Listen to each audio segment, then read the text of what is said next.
4 দিনে মামলার চার্জশিট এবং পরবর্তী 4 কার্যদিবসে বিচার কার্যক্রম সম্পন্ন দেশের বিচারিক ইতিহাসে এক অনন্য নজির।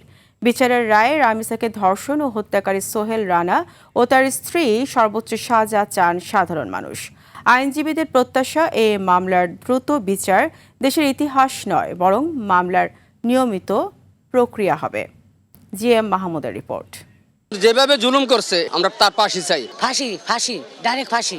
কতটা ক্ষোভ হলে এমন করে কারো জন্য শাস্তি চাওয়া যায়? এটি নিশ্চয়ই নৃশংসতা ও পাশবিকতার পরিণাম। শিশু রামিসাকে ধর্ষণ ও হত্যাকারী সোহেল রানা ও তার স্ত্রী স্বপ্না খাতুনের কি সাজা হবে? বিষয়টি এখন টক অব দি কান্ট্রি। রায় নিয়ে সোচ্চার পুরো দেশ।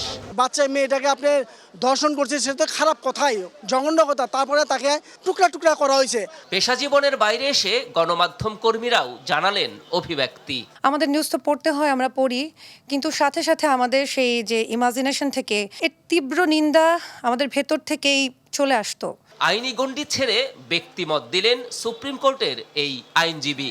আমার কন্যা সন্তান আছে, যে ঘটনা ঘটেছে অবশ্যই মৃত্যুদণ্ড, এটার বাইরে কোনো কিছু চাওয়ার আর কোনো অবকাশ নাই। মৃত্যুদণ্ডের উপরে তো আর কিছু নাই। বলেন, সাজা দ্রুত কার্যকরে বিচারের পরবর্তী প্রক্রিয়াতেও সমান গুরুত্ব দিতে হবে। বিয়ন্ড রিজনেবল ডাউট ভাবে যেহেতু এটা প্রমাণ হয়েছে, সকল আইনি প্রক্রিয়া সম্পূর্ণ করে তাকে বিচারিক প্রক্রিয়ার মাধ্যমে তার সর্বোচ্চ সাজা নিশ্চিত করা হোক। এদিকে শিশু রামিসা ধর্ষণ ও হত্যাকাণ্ড মামলার মতো দেশের দ্রুত বিচারের নজির ইতিহাস হয়ে থাকবে না, বরং মামলার নিয়মিত প্রক্রিয়া হবে, এমনটাই প্রত্যাশা সবার।